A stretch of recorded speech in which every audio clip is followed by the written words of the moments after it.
tradisional kita di Bali itu ngerebus kulit manggis itu udah biasa, jadinya ngerebus kulit manggis dan kita minum. Cuma ada beberapa kendala kadang-kadang menyebabkan hal-hal yang tidak enak juga ketika kita rebus kulitnya itu. Karena mungkin ada toksinnya juga, ada racunnya juga di dalam kulit manggis itu. Dan kulit manggis itu sendiri ya secara penelitian modern sudah kandungan antioksidannya, nanti Bu Dokter yang cerita, kandungan antioksidannya luar biasa sekali.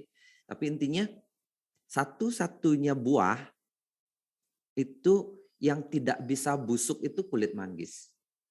Kulit manggis. Kalau yang lainnya jeruk misalnya kita taruh ya kulitnya atau apanya pun pasti rusak, busuk, ada jamurnya, tumbuh jamur lah, tumbuh jamur.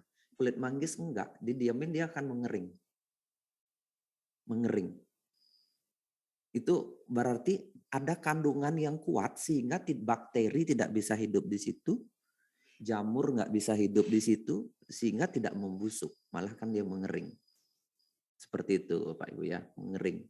Saya lihat dari situ, terus kemudian buah yang jujur tidak pernah bohong. Waktu kecil kan ada tebak-tebak buah manggis. Siapa yang ingat ya tebak-tebak buah manggis itu? Tebak-tebak buah manggis kan, kita lihat pantatnya manggis, itu dari kecil saya diajarin buah yang jujur. Ayo hitung berapa? Ada 6. Gitu. Buka isinya dalamnya. Oh bener 6. 6 biji manggis gitu. Dari situlah beberapa, tapi ya itu dari logik-logik yang bisa Bapak Ibu pahami. Amla juga sama. Jadinya tumbuhnya manggis itu butuh waktu 5-10 tahun baru dia berbuah. Jadinya buah yang keras lah kategorinya.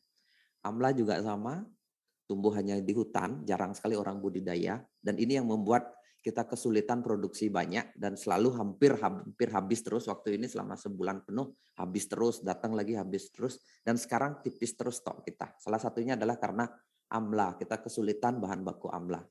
Karena kita harus membiasakan petani dan dekat hutan untuk mau memetik bukan ditebang ya pohonnya itu. Karena belum ada budidaya amla tapi tumbuh liar di daerah yang kering. Di daerah bebatuan yang kering. Seperti di Bali Utara itu kan dekat pantai. Itu X-nya A-nya amla, M-nya itu meniran. Meniran juga tumbuh liar. Itu terus lagi satu, meniran itu penelitiannya banyak sekali dan banyak kitab-kitab juga mengatakan meniran itu bagus sekali untuk berbagai jenis penyakit. Terus ada daun murbai. Daun murbai itu memang itu minuman para raja zaman dulu. Itu pengganti teh dan itu memang paling bagus untuk diabetes. Itu paling bagus untuk diabetes. Jadinya Anda bisa konsumsi Samples. Saya bilang konsumsi Samples untuk mencegah berbagai macam penyakit. Terutama meningkatkan daya imun tubuh ya, imun tubuh. Dan ini formulanya dan kita jual hanya 145.000, saya pikir mencegah jauh lebih baik daripada mengobati. Kita nggak tahu di luar apa yang kita lakukan, makanan kita bermasalah, pikiran kita stres, terus kelelahan secara mental, psikis, fisik juga. Jadinya perlu antioksidan atau herbal. Jadinya kalau orang tanya, ini kapsul nggak berbahaya? Ya enggak lah, ini kan buah-buahan tapi yang sudah diekstrak, jadinya nggak ada masalah. Ada buah, ada daun-daunan, jadinya kita kan butuh itu. Sedangkan kita makanannya banyak yang bermasalah, jadinya butuh memang. Jadinya setiap hari pun konsumsi nggak ada masalah sebagai pelengkap nutrisi kita. Kandungan-kandungannya kan banyak sekali seperti itu. Dan hari ini sebelum saya kasih Bu Dokter, mungkin kalau teman-teman ada yang mau juga sharing seperti saya, sharing testimoni. Jadinya takutnya kalau saya yang cerita kan, saya yang cerita kemarin juga waktu di ND atau di mana itu ya, ada yang bilang kolesterol, terus ada yang bilang apa jantung berdebar, entah itu karena pencernaan atau memang jantung itu sangat bagus sekali membaik. Dan teman-teman hari ini kalau ada yang mau cerita tentang pengalamannya menggunakan Samples, silahkan diketik, tapi cerita pribadi ya. Cerita pribadi. Nanti sebagai ucapan terima kasih saya, nanti saya akan kasih ini free satu Samplesnya, nanti akan panitia yang akan hubungin Anda langsung, jadinya tanpa diperintah pun panitia akan melakukan itu untuk menghubungi Anda dan produknya nanti akan dikirim ke rumahnya masing-masing. Mungkin Adakah teman-teman kalau mau silahkan bercerita atau angkat tangan, nanti saya akan pilih, kurang lebih kita siapkan 5, nanti saya pilih beberapa yang bagus ceritanya, nanti saya kasih kesempatan untuk cerita. Saya sambil baca ya. Samples Jos Tenan, menyembuhkan bermacam keluhan. Samples luar biasa. Setelah ikut seminar di Hotel Capa. Wih, Hotel Capa mau mere. Selfunus no. Samples udah mulai lirik selain klasik dan itu. Oh, mulai di lirik selain klasik dan PR79. Ini ada PR79, ini ada klasik. Ada, kalau ada yang mau ceritakan, silakan. Nanti saya akan pilih beberapa.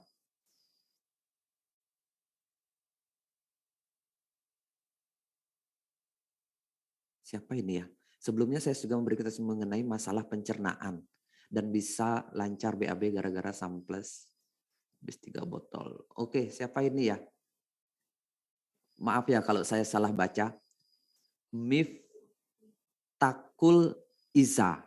Silahkan kalau mau berkenan cerita. Buka speakernya, panitia silahkan. Saya pengen dengar ceritanya, namanya dari mana. Nanti silahkan ceritakan apa namanya secara detail kondisinya dan bagaimana konsumsi samplesnya. Silakan. Miftakul Iza. Selamat malam Pak Putu. Malam. Suara saya terdengar dengan jelas Pak? Kedengaran? Oh iya, perkenalkan Videonya, saya kalau berkenan Iza. videonya bisa diliatin nggak ya? Nggak bisa, Nggak bisa ya, maaf Pak. oke. Iya. Nggak ada masalah karena Iya. Saya section. dari Malang, umur saya 19 tahun. Yep. Awalnya saya mengalami gangguan pencernaan dan Yep. itu sudah saya berikan testimoni pada pertemuan minggu lalu atau bulan lalu gitu bersama Yep. Samples. Saya sudah habis 3 botol. Awalnya saya ngira Samplus hanya untuk daya tahan tubuh. Ternyata saya salah. Samplus bisa mendampingi kinerja saya saat diet.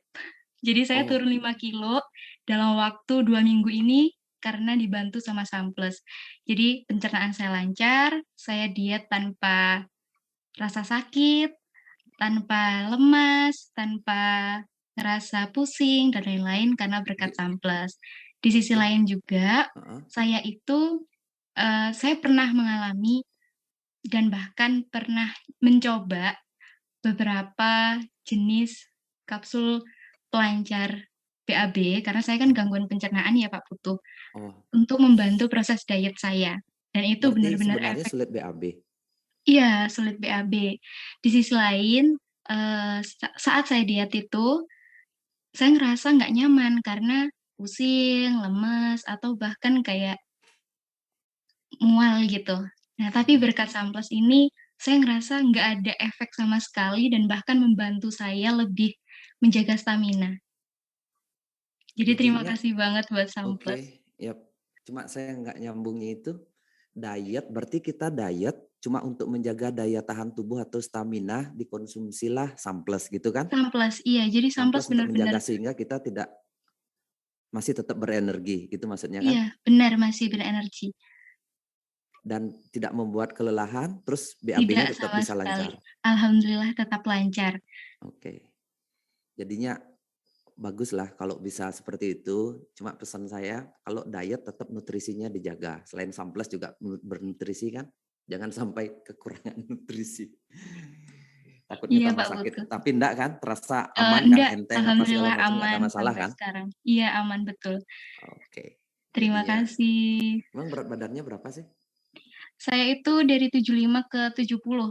Tapi barusan saya cek itu sekarang 68, berapa gitu. Niat banget. Semoga dietnya berhasil. Kalau masih usia puasa kah? Puasa. Puasa. Oke. Selamat berbuka ya sambil bisa ngikutin seminar. Iya Pak, Oke, makasih. selamat malam. Saya lihat lagi yang lain.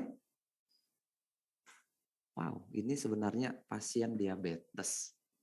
40 saya obati dengan Samples. Puji Tuhan turun ke 121, sudah bisa divaksin dan efek vaksin terasa aman. Tapi sayang ya bukan dirinya sendiri, lebih baik saya cari dulu yang dirinya sendiri ya. Oke. Fonisri, silakan Bu Fonisri ya. Fonisri.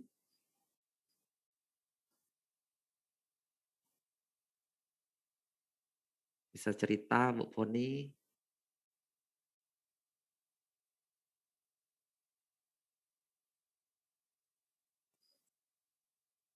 Buka, silakan buka suaranya. Bisa ngomong, videonya.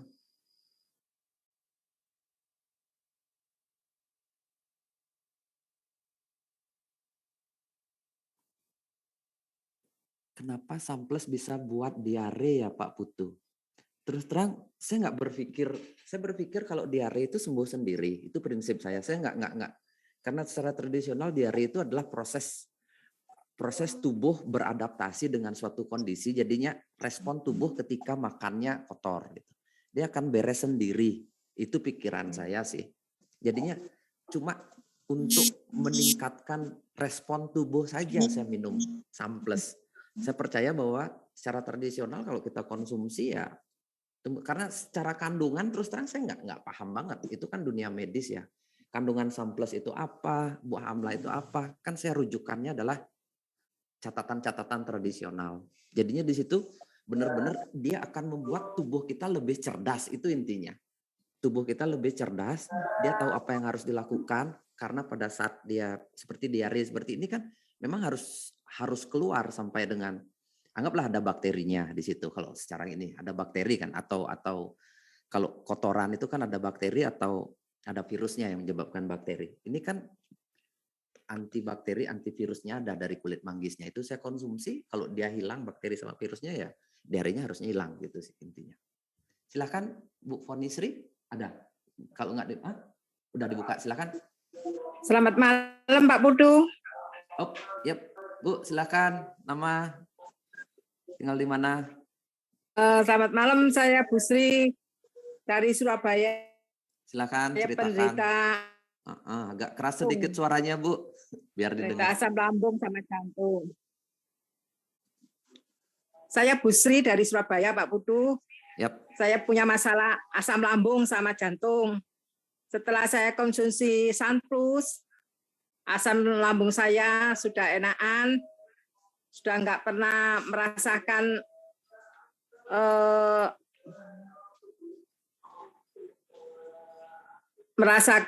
nggak enak di lambungnya, besesek sudah hilang, terus jantung berdebar-debar juga sudah nggak merasakan lagi.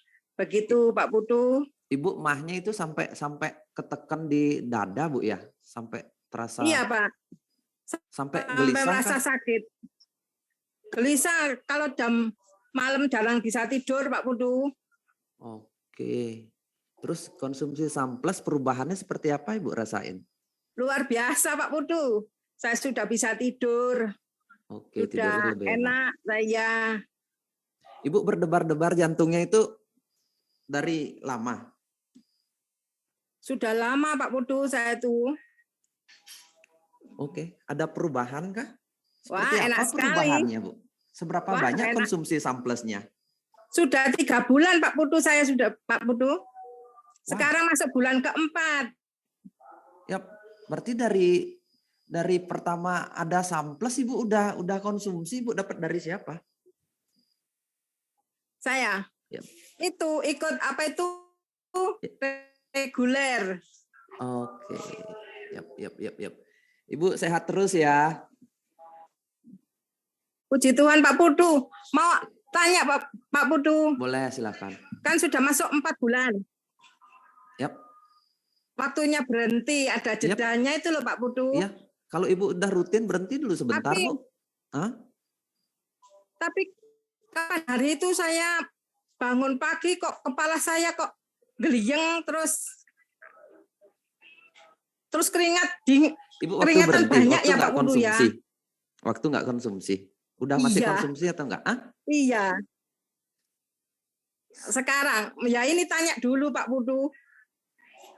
Oke, nanti tanya Bu Dokter ya. Nanti saya kasih itu menurut saya tetap sih dihentikan dulu.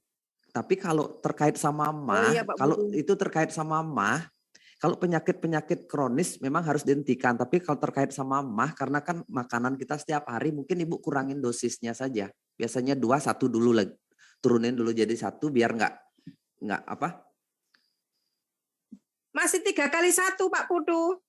Oke, kalau 3 kali 1 konsumsi aja terus nggak ada masalah Bu. Saya pikir Ibu 3 kali 2. Kalau 3 kali 2 memang harus turunin dosis atau berhenti. Nggak ada masalah, konsumsi terus Ibu kalau masih 3 kali 1. Jadinya ini ya apa kepikiran saya nanti pas saya sakit jadinya nervous gitu loh Pak Putu. Berarti konsumsi lah Bu. Kalau masih 3 kali 1 oke, konsumsi aja nggak ada masalah. Jadinya Ibu mungkin juga kepikiran ini kebiasaan kan sudah. Itu kebentuk kebiasaan baru. Karena sama seperti saya. Jadinya sudah kebentuk kebiasaan baru. Jadi konsumsi pagi, siang, sore 2. Kadang-kadang kalau siang kadang-kadang saya lupa. Terus terang aja pagi sama malam itu mesti saya. Yap, terima kasih Bu. Saya Pak Putu. Terima kasih. Selamat malam. Selamat malam ya. Sukses selalu. Oke, sukses. Saya cari lagi 1 saja ya, teman-teman ya. Lagi 1.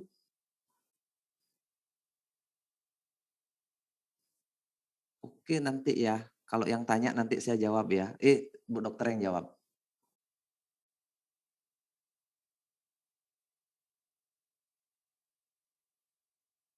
Siapa ini ya?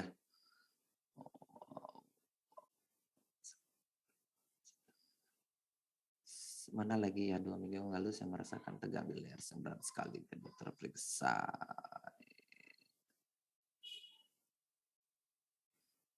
Oke. Aupariuri. Oh, siapa namanya ini ya? Aupariuri. Silakan, boleh. Ini cerita tentang kolesterol ini. Mumpung hari ini kita bicara tentang kolesterol ya. Aupariuri.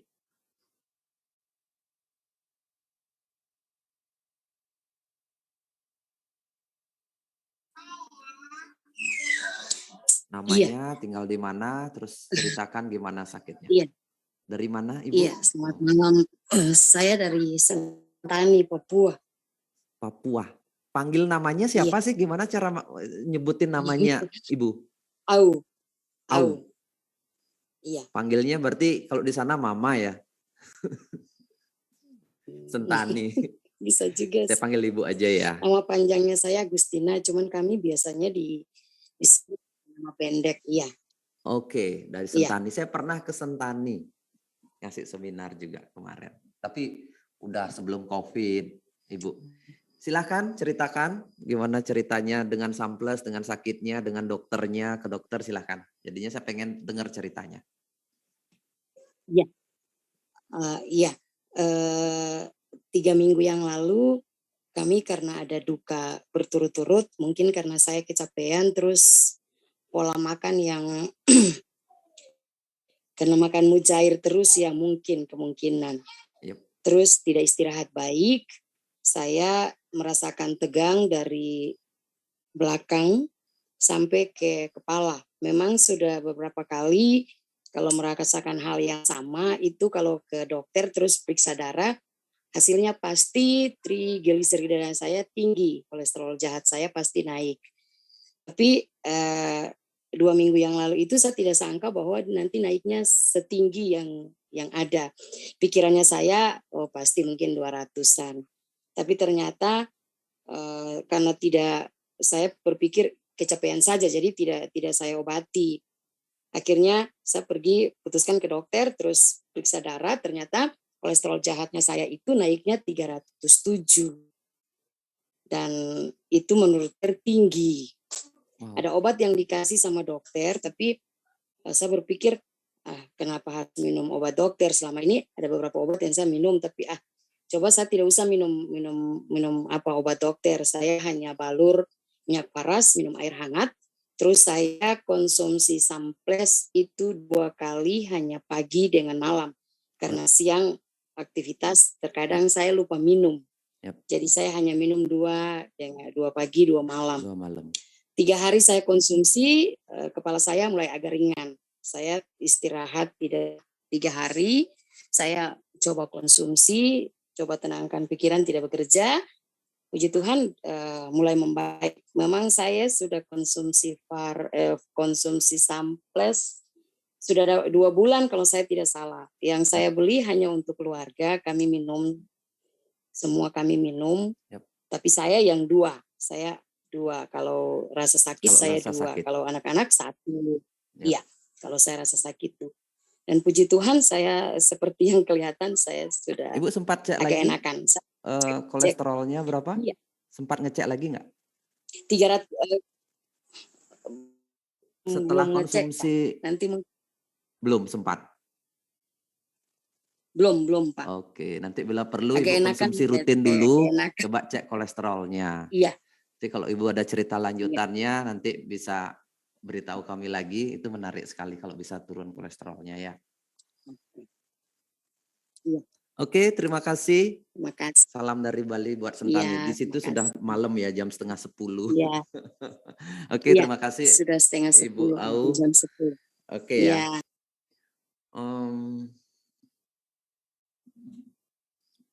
Hari ini saya akan langsung kasih aja Bu Dokter Ami untuk ngasih cerita tentang biar nggak terlalu panjang lebar. Jadinya kolesterol dan jantung itu kalau dari sudut pengobatan tradisional itu unsur yang terkait itu, meridian yang terkait adalah unsur jantung. Jadinya energi jantung yang turun fungsinya. Jadinya penyebab sakit jantung itu adalah kita kurang atau kolesterol itu penyebabnya kalau dilihat dari tradisional itu kurang aktivitas fisik. Itu aktivitas fisik di luar ruangan, jadinya kurang bergerak. Kasarnya gini, kurang olahraga. Jadinya kita butuh olahraga yang rutin untuk menjaga kesehatan jantung. Terus dari segi makanan, kita butuh makanan-makanan yang bersifat agak pahit. Makanan yang agak pahit yaitu sayur-sayuran. Seperti itu yang dibutuhkan. Jadinya sayur dan buah-buahan yang tidak ada unsur manis yang berlebihan. Kalau dari sudut tradisional ya, jadinya terus seperti kopi seperti itu tuh bagus sekali buat jantung. Kopi, tapi kalau dia sudah jantungnya bermasalah, kopi itu nggak dianjurkan. Jadinya untuk menjaga kesehatan jantung seperti sama. Kalau kita sudah diserang penyakit jantung, olahraga nggak boleh. Tapi sebelum kita terserang, olahraga sangat dianjurkan. Jadinya sistemnya yin yang atau ruo bineda atau prinsip keseimbangan. Jadinya makanya jaga keseimbangan hidup kita. Kalau kita suka di kantor hanya duduk saja gitu, sediakan waktu setiap hari aktivitas atau paling enak itu jalan kaki untuk menjaga kesehatan jantung sih menurut saya. Karena tubuh manusia itu didesain untuk bergerak. Dan itu sangat sekali, kalau ginjal itu unsurnya asin. Terus aktivitasnya adalah minum air, banyak minum air. Tapi kalau jantung adalah aktivitasnya adalah bergerak. Kalau dari secara tradisional jadinya Bapak Ibu harus bergerak. Kalau orang dulu itu tidak ada motor, tidak ada mobil. Jadinya orang-orang zaman tempo dulu ribuan tahun yang lalu itu karena memang kita bergerak. Dan sekarang kita kurang bergerak. Sehingga kolesterol, jantung itu bermunculan di sana sini. Ya, makanya ada istilah sekarang gerakan 10.000 langkah. Tapi idealnya begini deh, kita sediakan waktu berjalan 30 menit. Per hari 30 menit sampai 1 jam. Boleh itu dicicil, gerakan itu boleh dalam satu waktu. Sekalian olahraga boleh, atau setidaknya biasakan Anda bergerak, berjalan. Ini saya seperti bawa jam ini ya sehari 10.000 langkah itu loh. Baik itu dipecah-pecah, kalau nggak sempat olahraga dipecah-pecah ya sambil jalan. Naik turun tangga, saya kan lantai 2 ya rumah, naik turun tangga. Terus ke kantor kadang jalan kaki seperti itu. Jadinya kalau parkir motor dijauhin sama mallnya, kalau jangan terlalu dekat gitu. Sengaja kita jauh-jauhin jaraknya supaya bisa jalan. Karena itu dibutuhkan untuk menjaga kesehatan jantung. Karena memang kita harus bergerak seperti itu ya. Bergerak terus konsumsi makanan yang banyak hijaunya, itu yang ada unsur-unsur pahitnya itu yang perlu dikonsumsi. Itu kurangin yang bersifat yang bersifat asin itu yang dikurangi, yaitu bersifat gorengan, Terus darah-darah itu daging-dagingan berarti ya. Yang asin-asin itu kan darah juga. Itu secara tradisional. Jadinya itu yang harus dilakukan. Terus itu aktivitas meridiannya itu harus aktif. Yang di bagian jantung itu pakai paraslasik untuk dari dalam samples. Intinya begitu. Saya nggak mau membuang waktunya Bu Dokter karena Bu Dokter yang lebih berharga di sini. Saya hanya pengantar aja sebenarnya. Nanti ada juga sesi tanya jawab. Nanti itu baru nanti menarik ya di sesi tanya jawab. Bu Dokter, selamat malam Bu Dokter. Ini jadwalnya Bu Dokter. Ya. Jadinya. Selamat malam Mbak Putu. Yep. Ibu Dokter Dengeran sudah suara siap saya? materinya kah malam hari Ya, ini? sudah. Bu, kenapa diare saya bisa lebih cepat membaik dari 6 orang yang lainnya? Ya, itu artinya daya tahan tubuh Pak Putu lebih bagus. Yang kedua, fungsi pencernaan Pak Putu juga lebih baik dari teman-teman yang lain. Saya lebih tua. Dewa usianya itu 20-an sampai 30-an. Saya sudah 40 sekian. Sekian itu jangan dihitung 43. Ya, karena gini, ada usia kronologis, biologis, dan ada usia yang sesuai dengan kelahiran kita ya.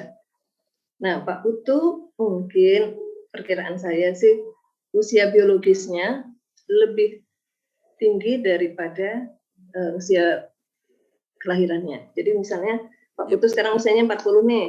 Ya. Tapi dari segi usia biologis, usianya seperti anak umur 30 tahun. Bu, 17. Oh, 17 ya. Jadi lebih sehat daripada Pak Dewa walaupun lebih muda. Gitu. Sepertinya kalau Pak Dewa itu sepertinya dia lagi lapar pada saat itu juga Bu Dokter. Kalau dia banyak sekali makan tapi makanannya bermasalah. Ada nggak peluangnya? Itu juga pengaruh. Semakin banyak zat yang beracun yang kita makan atau makanan yang terkontaminasi kita makan, pasti efeknya juga akan lebih besar. Itu virus, bakteri, atau? Kalau ada demamnya, demam tinggi dengan disertai diare yang terus-menerus, kemungkinan besar itu bakteri. Yuk, kita karena semua demam, Bu. Ya, kemungkinan besar bakteri. Jadi kan? makanannya sudah terkontaminasi, mungkin sudah melewati batas batas amannya, sudah agak kadaluarsa gitu makanannya. Kadaluarsa atau ada mungkin lalat atau apa, atau dari kadaluarsa atau bisa juga tercemar, tapi kemungkinan besar kadaluarsa. Karena kalau tercemar, misalnya ada lalat, biasanya kan hanya sebagian. Sebagian ya, ini semua kena ya. Kalau semuanya terkena, kemungkinan makanannya kemungkinan kadaluarsa atau terkontaminasi zat yang jumlahnya besar. Oke. Gitu. Kita bahas kolesterol sekarang Bu Dokter, bukan diare Bu Dokter ya. Ya, itu sebagai pembukaan ya. Oke, saya ucapkan selamat malam untuk teman-teman sahabat Faras dari seluruh Indonesia. Senang sekali malam ini kita belajar lagi untuk penyakit yang lain ya. Ini sebagai bekal untuk teman-teman supaya bisa menjelaskan lebih baik kepada pasien atau keluarga yang kebetulan menderita penyakit yang sama. Malam ini saya akan menjelaskan tentang kolesterol, hiperkolesterol, dan juga penyakit jantung koroner karena keduanya ini saling terkait. Ya, dan ini kasusnya banyak sekali yang kita hadapi sehari-hari. Kita sering mendengar ada orang tiba-tiba lagi olahraga, tiba-tiba jatuh kemudian meninggal. Atau lagi enak-enak istirahat, malam tiba-tiba pagi juga meninggal. Nah, ini orang sering menyebutnya dengan angin duduk. Padahal kalau secara medis itu adalah serangan jantung. Baik, suara saya cukup jelas ya? Baik, kita mulai saja ya untuk menyingkat waktu karena sudah malam. Jelas suaranya Bu Dokter, aman.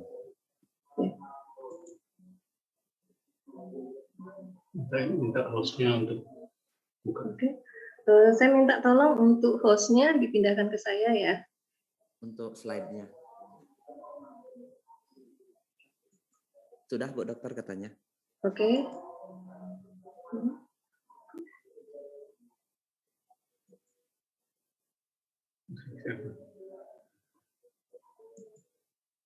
Kok masih belum bisa ya? Masih disable. Masih apa? Oke. Ini sudah bisa. Oh, sudah.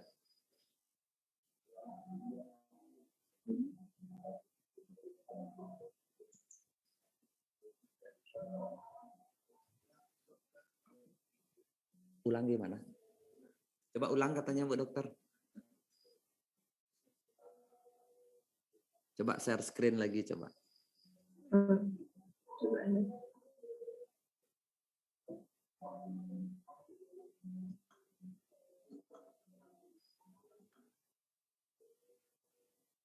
Masih belum bisa kah?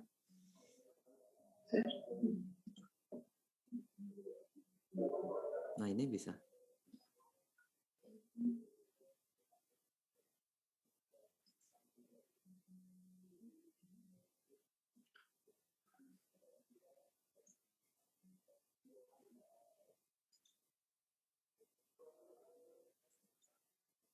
Oke, udah bisa ya? Sudah Bu Udah Dokter? jelas? Sudah kelihatan. Suara saya cukup jelas? Jelas-jelas. Lanjut. Kita mulai aja ya. Sebetulnya apa sih yang disebut kolesterol? Kolesterol ini merupakan lemak yang diproduksi secara alami pada organ hati kita. Selain diproduksi oleh organ hati, juga dihasilkan dari makanan.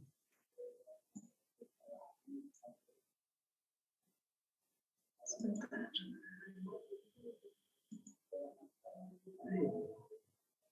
Kolesterol ini fungsinya banyak ya teman-teman. Jadi sebagai pembentuk dinding sel, juga sebagai bahan baku untuk membentuk hormon segala macam hormon di tubuh kita, misalnya hormon estrogen, testosteron, dan lain-lain, serta juga sebagai bahan baku dari vitamin D.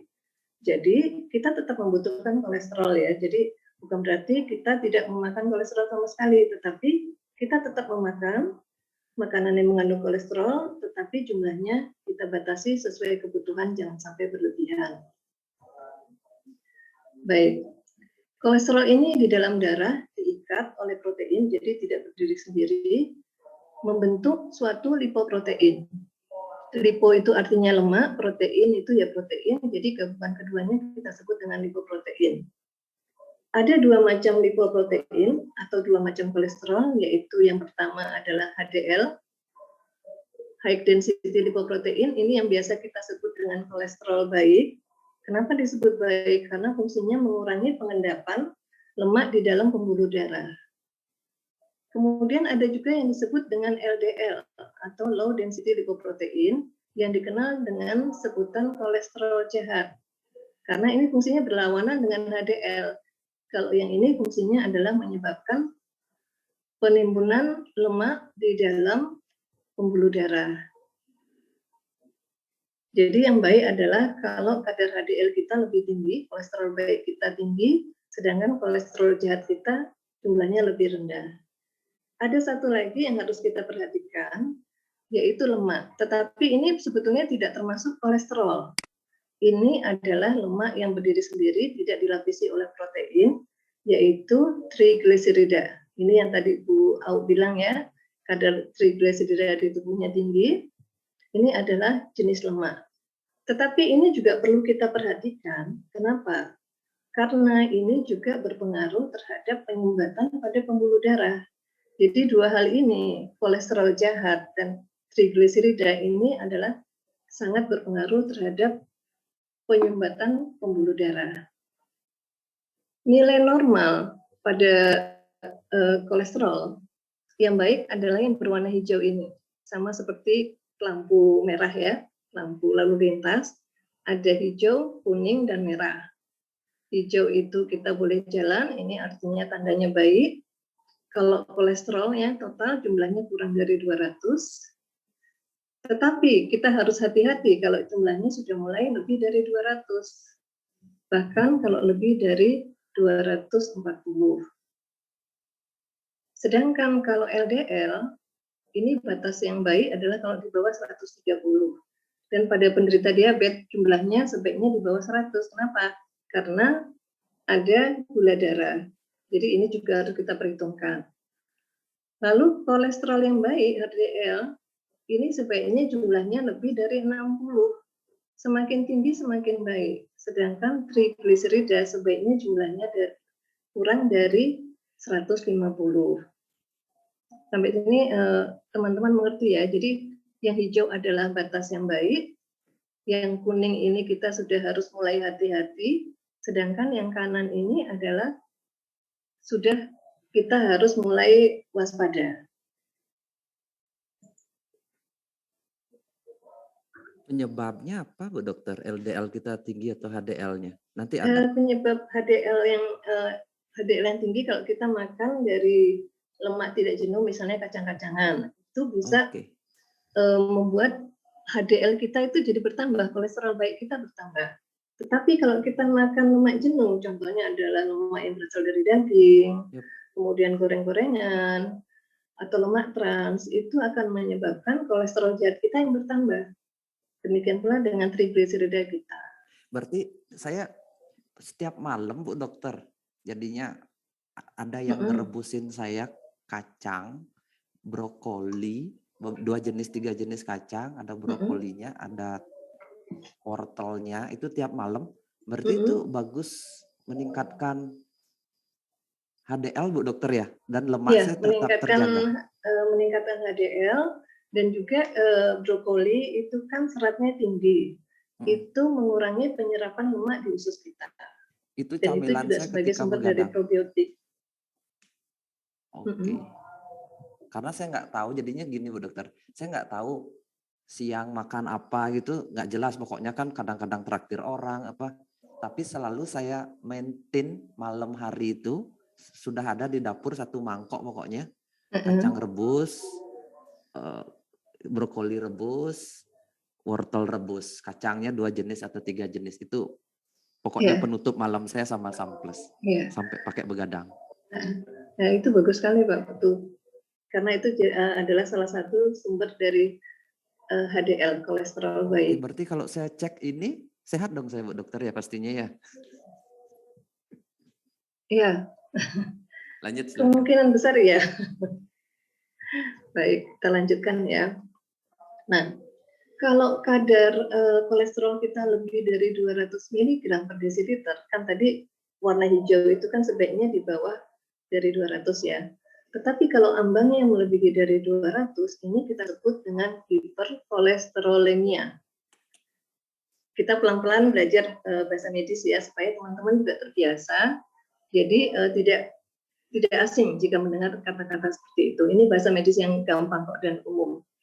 Lemia itu artinya di dalam darah. Jadi hiperkolesterolemia artinya kadar kolesterol yang melebihi batas di dalam darah. Tanda yang paling sering, yang mudah kita lihat ya, ini kalau terjadi hiperkolesterol di tubuh kita, yang pertama ini bisa kelihatan di mata kita.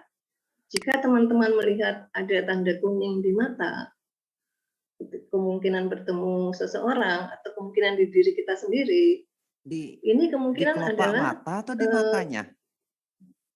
Di kelopak mata bagian luar. Ya, baik di kelopak mata atas maupun di kelopak mata bawah. Kadang ini sampai banyak sekali di bawah mata ataupun di kelopak mata. Ini tandanya terjadi hiperkolesterolemia pada tubuh kita. Biasanya ada gangguan dari sintesa kolesterol. Lalu tanda yang kedua, ini pada bola mata kita ya, pada kornea. Ini ada lingkaran yang berwarna keputihan. Ini, teman-teman lihat ya, tanda laser saya ini, pointernya. Ini berwarna keputihan, ini juga menunjukkan kadar kolesterol di tubuh kita itu tinggi. Dulu, waktu saya belum tahu, saya belum menjadi mahasiswa kedokteran, saya dulu bangga pada mata saya, karena apa? Warnanya agak kebiruan, dan ada lingkar putihnya. Saya pikir wah kayak pakai kontak lens ini. Ternyata sesudah tahu, wah itu ternyata tanda hiperkolesterol. Dan saya periksa, ternyata benar kolesterol saya tinggi walaupun saya kurus. Kok bisa Bu?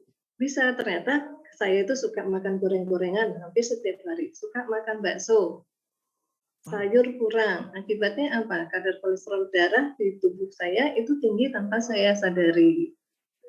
Nah, karena saya sudah tahu ilmunya sekarang, bukannya bangga kalau ada lingkaran putih di mata, itu artinya kita harus waspada. Karena kadar kolesterol di darah kita itu tinggi. Jadi teman-teman sekarang bisa melihat ya, kalau ketemu orang lihat Berarti matanya. orang kolesterol nggak mesti gemuk, Bu Dokter ya? Ya, dulu sebelum saya mengerti, sebelum saya kuliah gitu ya, saya kira orang yang hiperkolesterol itu pasti gemuk. Ya karena kan makanannya lemak Ternyata, semua itu kan. ternyata tidak ada hubungannya. Yang berpengaruh adalah pola makan kita.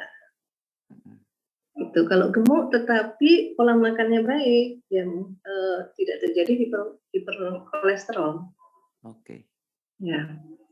Dan kalau hiperkolesterol ini berlangsung lama, dapat terjadi aterosklerosis.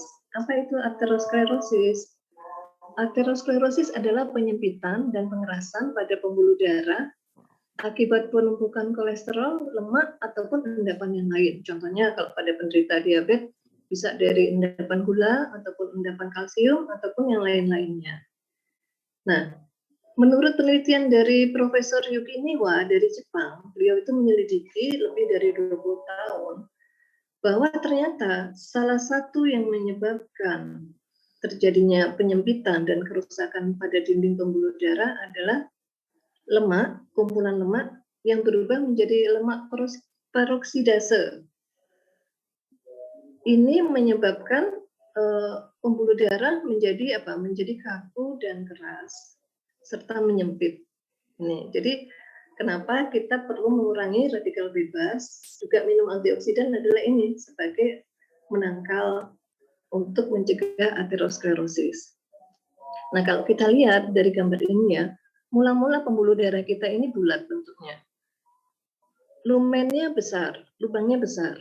Tetapi karena ada penumpukan lemak yang terus-menerus dan berlangsung lama, serta ada endapan yang lain disertai dengan adanya radikal bebas, maka pembuluh darah ini menjadi menebal, dindingnya rusak, dan kemudian akhirnya buntu. Nah, kalau kita lihat dari penampangnya, melintangnya, ini gambarannya seperti ini. Ini ya. Yang tadinya aliran darahnya melancar, kemudian karena ada penyempitan, maka aliran darah tidak lancar. Darah tidak bisa mengalir dengan bebas. Akibatnya apa? Jika berlangsung lama, maka akan terjadi kerusakan pada pembuluh darah kita, yaitu pembuluh darah besar maupun pembuluh darah kecil. Kalau pada pembuluh darah besar bisa terjadi hipertensi, kemudian penyakit jantung koroner, jika terjadi penyempitan dan penyumbatan pada arteri koronaria yang menyuplai oksigen dan makanan pada jantung. Kemudian bisa juga terjadi stroke. Stroke ini jika terjadi penyumbatan pada pembuluh darah di otak. Jadi teman-teman ya, ada dua macam stroke. Nanti mungkin bulan depan kita belajar tentang stroke. Stroke ini ada dua macam, yang satu adalah stroke yang penyumbatan, kemudian satunya lagi stroke perdarahan. Nah, ini yang saya maksud adalah stroke yang penyumbatan.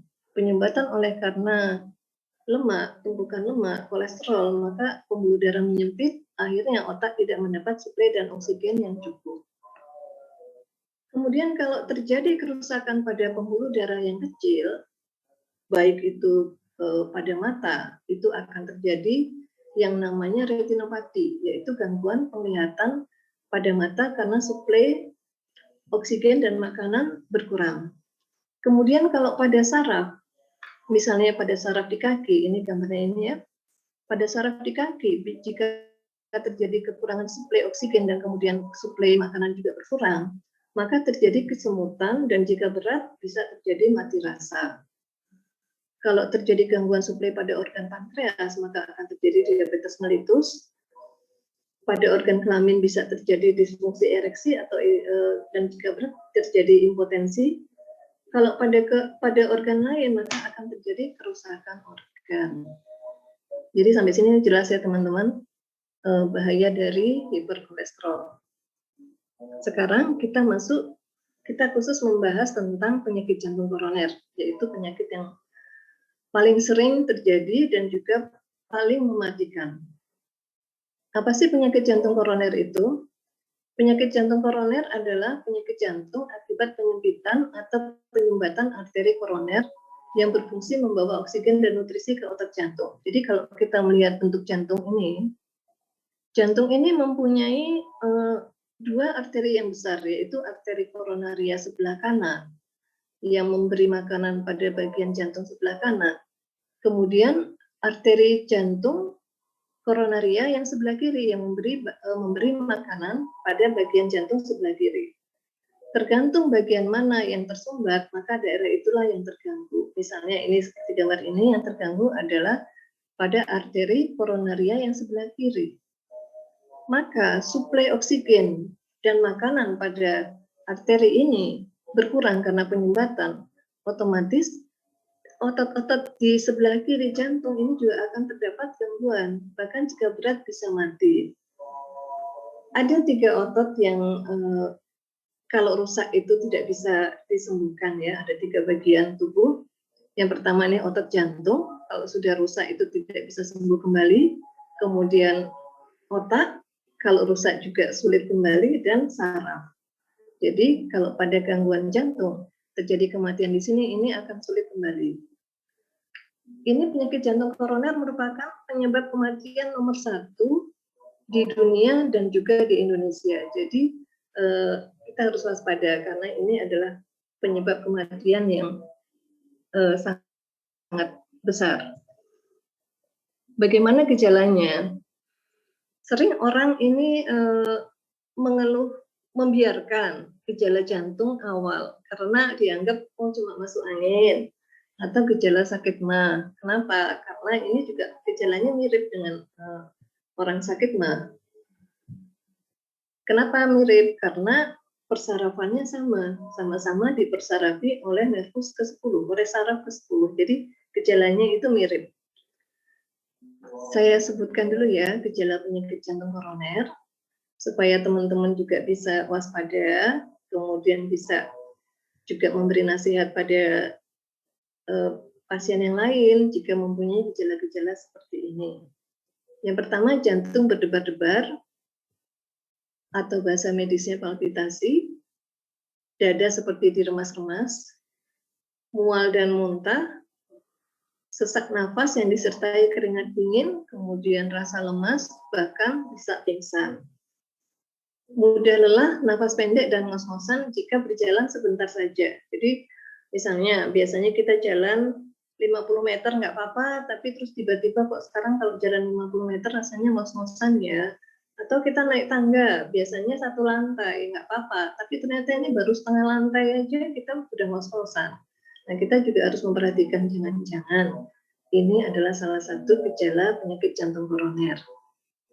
Kemudian nyeri dada di sebelah kiri, rasanya seperti ditimpa benda berat dan menjalar ke area tubuh tertentu. Nanti saya tunjukkan gambarnya, area tubuhnya mana saja, serta pusing atau sakit kepala. Nah, ini yang sering terjadi kalau kita terkena serangan penyakit jantung koroner. Area penjalarannya adalah ini ya yang diberi warna merah. Daerah dada, tengah dada. Kemudian bisa juga tengah dada disertai menjalar ke leher dan rahang bagian bawah. Jadi kalau rasanya nyeri dada disertai dengan rahang juga terasa nyeri serta kaku, hati-hati, barangkali itu juga salah satu tanda penyakit jantung koroner. Kemudian nyeri dada disertai dengan rasa nyeri di daerah bahu kiri terutama. Ini juga kita waspada. Kemudian nyeri ulu hati, kadang disangka sakit mah, padahal itu gejala penyakit jantung koroner. Kemudian yang ini, selain nyeri ini komplit ini ya, nyeri di tengah dada, kemudian nyeri di ulu hati, di lengan kanan dan kiri, juga di leher dan rahang. Ada yang hanya di leher saja, ada yang hanya di bahu dengan lengan saja, serta ada di punggung belakang. Kadang-kadang rasa seperti tertusuk di punggung belakang. Nah, bagaimana pengobatannya? Pengobatannya tergantung seberapa berat dan ringannya penyumbatannya. Kalau penyumbatannya hanya 10%, biasanya kita masih bisa beraktivitas dengan normal. Tetapi kalau penyumbatannya semakin besar, apalagi jika mengenai arteri yang utama, yaitu arteri jantung kanan dan kiri, dan penyumbatannya lebih dari 50%, biasanya sudah mulai menimbulkan gejala yang cukup mengganggu. Dokter biasanya akan memberikan obat medis sesuai dengan keluhannya dan sesuai dengan kondisi pasien. Kalau dengan obat medis tidak bisa, dilanjutkan dengan yang kedua, biasanya dengan kateterisasi atau dengan dipasang ring, dipasang stent. Ini ya, gambarnya seperti ini, dipasang stent. Atau dioperasi bypass jantung. Bypass jantung ini yang seperti ini. Jadi, karena pembuluh darahnya di jantung sudah buntu total, diambilkan arteri, diambilkan pembuluh darah yang lain dari tempat yang lain, biasanya dari tungkai kita. Dipindahkan ke sini. Ini namanya operasi bypass jantung. Atau jika benar-benar sudah penyumbatannya sudah 100%, bisa dilakukan transplantasi jantung. Nah, ini sekarang kita lihat film dari pemasangan ini, pemasangan ring jantung.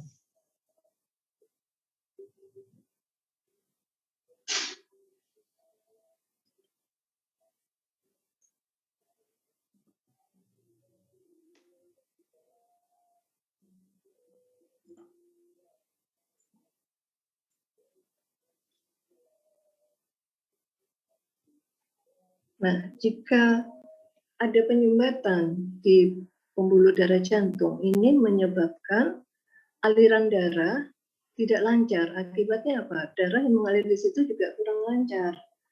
Akhirnya untuk sebagai jalan membuka sumbatan tersebut, dimasukkan alat yang namanya endoskopi, mulai dari tempat tertentu, biasanya di pat paha kita atau di tangan. Alat ini dimasukkan, jadi alat ini berupa kawat ya, dimasukkan untuk mencari lokasi mana yang sempit. Sesudah itu dipasang, ini seperti ini ya, bentuknya seperti jala. Ini namanya stent. Fungsinya adalah membuka lagi pembuluh darah yang tadi menyempit, ditahan sehingga apa? Aliran darah kita kembali menjadi lancar.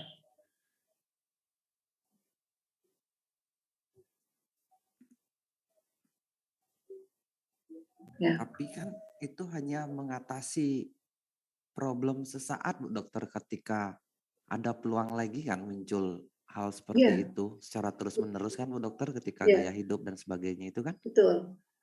Itu hanya seperti jalan pintas saja ya. Jadi untuk jalan pintas saja sementara, kan untuk menahan supaya tidak sampai terjadi buntu total ya. Tidak meninggal. Tetapi kalau kita tidak menjaga gaya hidup kita, itu bisa tersumbat lagi karena terjadi penumpukan lemak lagi di daerah yang dipasang ring ataupun di daerah yang lain. Jadi bukan berarti kalau dipasang ring itu artinya bebas dari penyakit jantung koroner.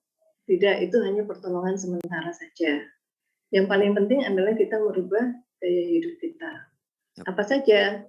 Nah, ini adalah justru yang paling penting. Pertama, kita harus merubah pola makan kita yang tadinya goreng-gorengan, dirubah menjadi dikukus atau direbus. Kebetulan juga minyak goreng lagi mahal ya, lagi langka. Orang demo kok minyak ibu-ibu goreng langka. Bisa dirubah, bisa dibuat alasan ini buat bapak-bapak. Sekarang minyak goreng langka dan kita harus lebih sehat, jadi dikukus atau direbus saja atau dimakan mentah, itu malah lebih bagus.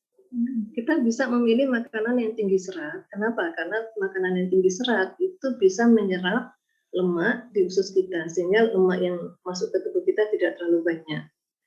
Makanan yang kaya nutrisi, yang kaya antioksidan, serta rendah karbohidrat. Kenapa harus rendah karbohidrat? Karena karbohidrat ini jika kita makan terlalu berlebihan, ini juga akan dirubah menjadi lemak, menjadi trigliserida.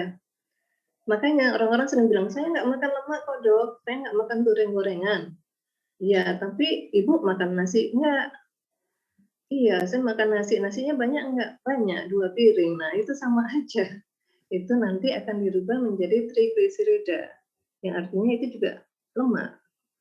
Dan akan ditumpuk di mana? Di seluruh tubuh, terutama di bagian perut. Nah, makanya kenapa kemarin yang awal, itu saya suruh mengukur lingkar perut, kalau pada laki-laki tidak boleh lebih dari 90, kalau pada perempuan kurang dari 80. Itu ada untuk mencegah penumpukan trigliserida di tubuh kita. Dan juga kurangi lemak jenuh seperti lemak yang terdapat pada daging-daging, dan kurangi juga lemak trans. Contohnya adalah mentega. Karena apa? Lemak trans ini asalnya adalah dari lemak tidak jenuh, tetapi karena sudah melalui proses hidrogenasi, maka ini berubah sifatnya menjadi lemak yang mudah mengeras jika masuk ke dalam tubuh kita.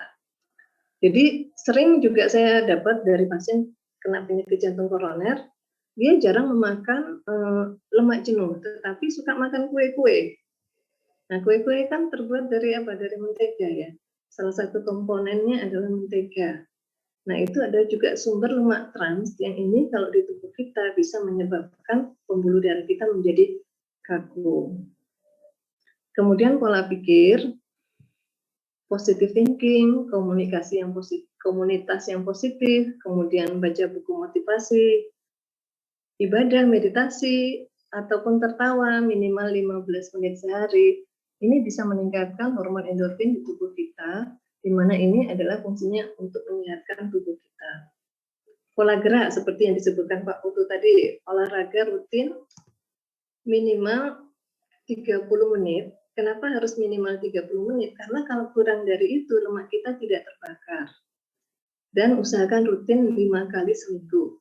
Atau seperti kata Pak Putu tadi, 10.000 langkah setiap hari. Itu sudah cukup. Saya rasa itu sudah lebih dari 30 menit dan cukup untuk membakar kalori. Pola tidur yang cukup dan berkualitas. Kenapa? Karena pola tidur itu kalau berkualitas itu akan menyehatkan tubuh kita. Tetapi kalau kurang berkualitas itu akan menyebabkan tubuh kita mudah sakit, dan juga ini resiko untuk terjadinya penyakit, salah satunya penyakit jantung koroner itu lebih besar.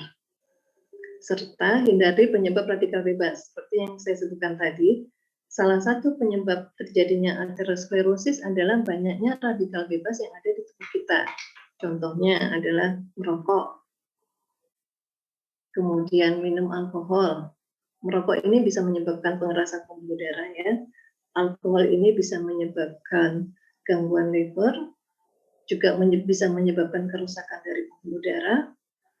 Stres yang berlebihan. Stres yang berlebihan ini akan meningkatkan hormon kortison di tubuh kita, di mana hormon ini akan menyebabkan kadar lemak kita meningkat, gula darah kita meningkat, kemudian pembuluh darah juga akan mengecil, menyempit, denyut jantung akan berdebar lebih kencang. Nah, ini juga risiko terjadi penyakit jantung koroner itu lebih besar.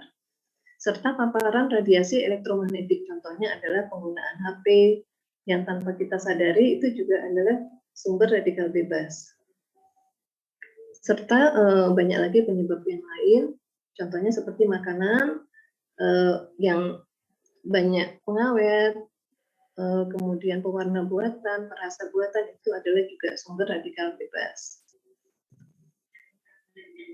Lalu yang harus kita lakukan adalah cek kesehatan secara berkala, yaitu kita mengecek kadar kolesterol darah kita, kemudian cek fungsi jantung secara rutin, juga cek fungsi organ yang terkait. Contohnya adalah kalau misalnya kita ada gangguan di mata, kita boleh cek organ mata kita. Demikian pula dengan organ yang lain. Serta minum samples dan balut paras klasik natural oil secara rutin dan teratur. Ini saya sarankan teman-teman memiliki ini ya. Alat ini murah tetapi sangat bermanfaat. Kita bisa mengecek kadar gula darah kita, kemudian kadar asam urat dan kadar kolesterol kita. Nah, ini adalah kombinasi yang sangat harmonis untuk membantu penyembuhan hiperkolesterolemia serta penyakit jantung koroner dari dalam maupun dari luar tubuh, yaitu samples sebagai super antioksidan dan paras klasik natural oil.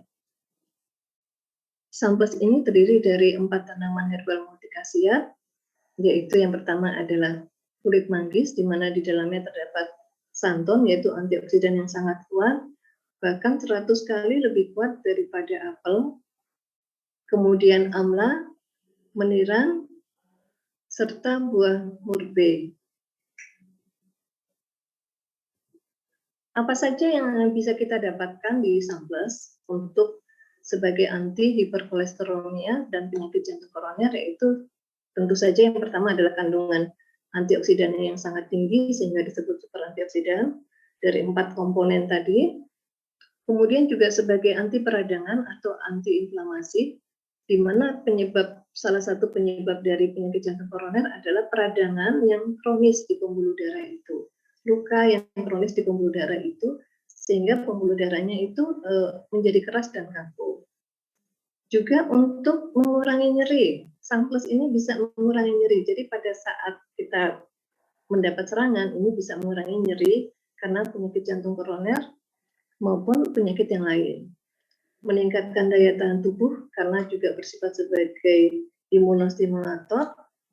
Dan yang penting adalah menurunkan kadar kolesterol dan lemak darah, serta melebarkan pembuluh darah, sehingga aliran darah menjadi lebih lancar. Dan efek yang ketujuh adalah restorasi organ. Organ di seluruh tubuh kita, tidak hanya jantung, tetapi juga pembuluh darah, otak, pankreas, dan lain-lain. Restorasi artinya apa? Dikembalikan lagi seperti fungsi awalnya, pelan-pelan diperbaiki. Demikian pula paras klasik mempunyai 5 fungsi yang teman-teman sudah lama menggunakannya. Saya hanya mengulang saja. Fungsi yang pertama adalah sebagai membantu penyembuhan penyakit karena memiliki 108 jenis zat aktif yang terdapat di herbal di dalamnya. Kemudian sebagai masuk ke dalam tubuh dengan sistem transdermal dan molekulnya berukuran nano sehingga mudah diserap tubuh. Serta keluarnya hormon yang membantu untuk mempercepat kesembuhan dan degradasi sel serta membantu mengembalikan keseimbangan metabolisme dan energi tubuh, terutama pada penderita penyakit jantung koroner. Cara minumnya adalah 3 kali sehari, 2 tablet, boleh 1 atau 2 tablet, sesudah makan dan harus rutin setiap hari ya. Karena ini penyakit ini berlangsung lama. Kalau teman-teman hanya minum sesekali, nanti efeknya kurang. Minimal 3 bulan. Dan diharapkan rutin setiap hari. Dan 1 bulan kita boleh istirahat untuk mengevaluasinya. Cara pakainya saya tidak mengulang lagi. Teman-teman juga sudah bisa. Yang paling penting adalah dibalur rutin setiap hari. Sesudah itu minum 1 gelas atau 2 gelas sesudah dibalur dan lakukan terapi selama 3 bulan. Minimal 3 bulan. Kalau kita hitung kebutuhan terapi Samples itu 3 kali 1 atau 2 tablet, berarti dalam 1 bulan kita membutuhkan sekitar 3 sampai 6 botol Samples dan kebutuhan minyak farasnya sekitar 3 botol.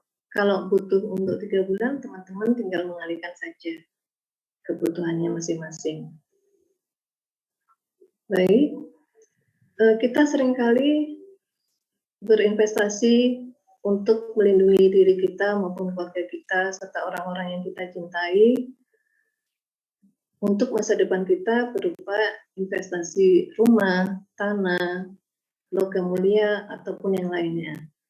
Tetapi kita lupa bahwa investasi yang paling penting adalah investasi di bidang kesehatan.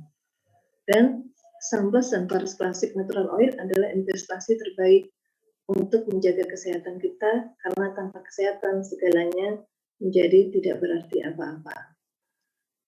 Baik, saya rasa ini mudah-mudahan bisa memberi gambaran pada teman-teman tentang penyakit jantung koroner dan hiperkolesterol.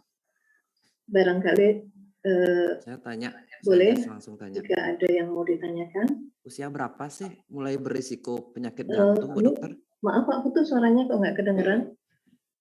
Sorry. Kedengeran nggak? Masuk suara saya? Bu Dokter kedengeran? Ya, kok kurang ya? Bentar.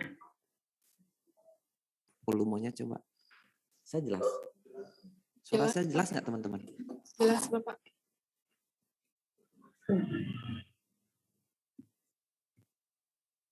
Sebentar. Sudah kedengeran Dokter Ami?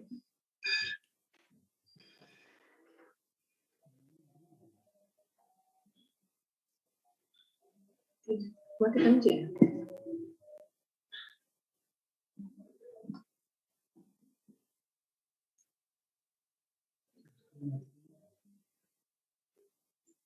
Gelas. Gelas Bapak gitu, Lucy. Olin. Coba ganti Bu Dokter ya, pakai itu coba Saya buka yang ganti itu buka. headset-nya. Oke. Kedengeran Ya. Kak? Ya, ini lebih jelas. Oke. Udah kedengeran suara saya? Ya.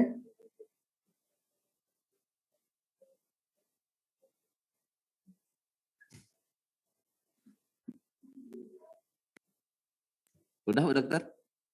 Ya. Kedengeran? Ya, udah jelas. Benar. Bu, sebenarnya mulai sakit jantung itu mulai perlu waspada di usia berapa Bu Dokter? Kalau 30, usia 40, itu 50 tidak atau sudah? menjamin. Jadi kita bisa terkena penyakit jantung itu bisa pada usia dini ataupun pada usia yang lebih tua. Jadi tergantung dari pola makan, kemudian pola hidup, juga ada faktor keturunan juga. Yang kadang-kadang yang buat saya bingung itu, kenapa penyakit jantung paling membunuh, Bu? Kan harusnya itu yang dikampanyekan daripada kampanye COVID kan. Kan dia lebih membunuh daripada COVID. Jadi. Nggak, maksudnya Efek. Ya itu dah. Luar biasa efek dia menjadi pembunuh nomor 1, bukan penyakit ginjal, bukan penyakit apa Ya. gitu misalnya, hati. Ya, karena sebetulnya ini juga berlangsungnya kronis. Nah, Pak Putu. Jadi ini salah satu penyakit degeneratif. Tetapi seringkali penyakit ini diabaikan sehingga orang itu sudah jatuh pada kondisi yang parah. Nah, itulah yang menyebabkan kematian tiba-tiba. Nah, gini Bu Dokter, kita kan sebagai penjual Samples nih, kita tidak tahu banyak orang yang kena sakit jantung, sudah atau akan atau belum, menjelang atau pada saat posisi mana sebenarnya kita masuk. Kan rata-rata orang kena penyakit jantung itu sudah di bawah kendali dokter atau kasarnya sudah di bawah pengawasan dokter kan.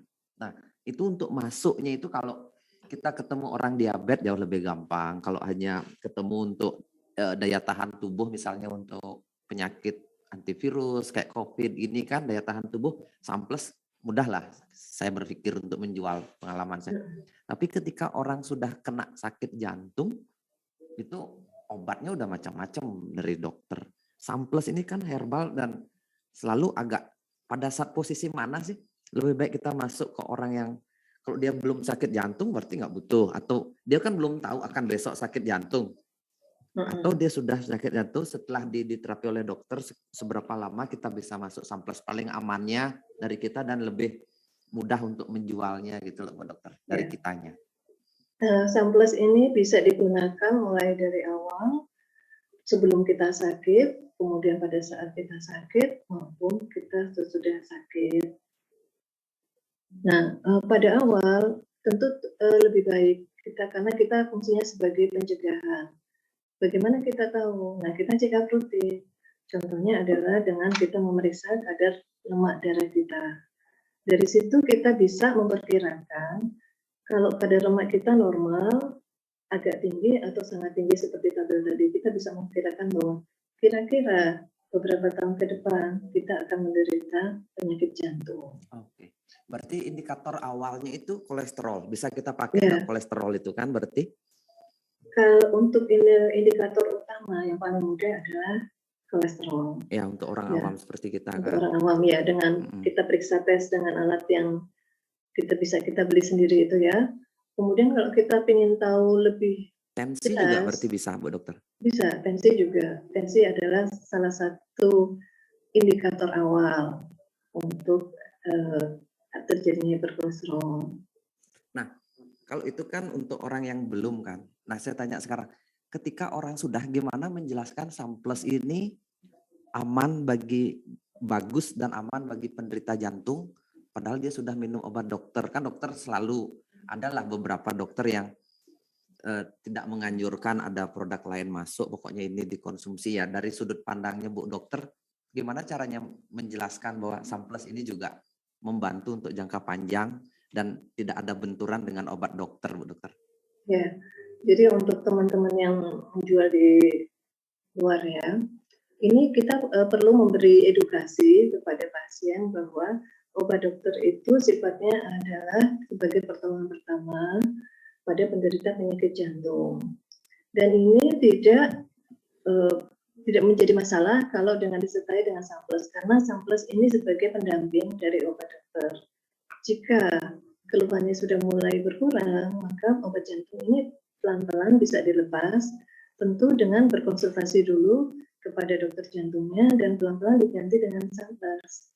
Seperti yang selalu saya katakan, bahwa obat dokter itu ibaratnya adalah sebagai pada saat rumah kita bocor, pada saat musim hujan, itu obat dokter adalah sebagai embernya untuk menampung supaya air ini tidak meluber kemana-mana.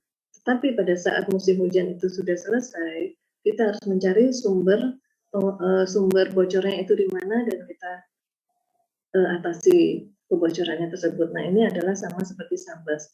Karena Samples untuk pemakaian jangka panjang tidak bermasalah dan ada efek untuk memperbaiki fungsi organ.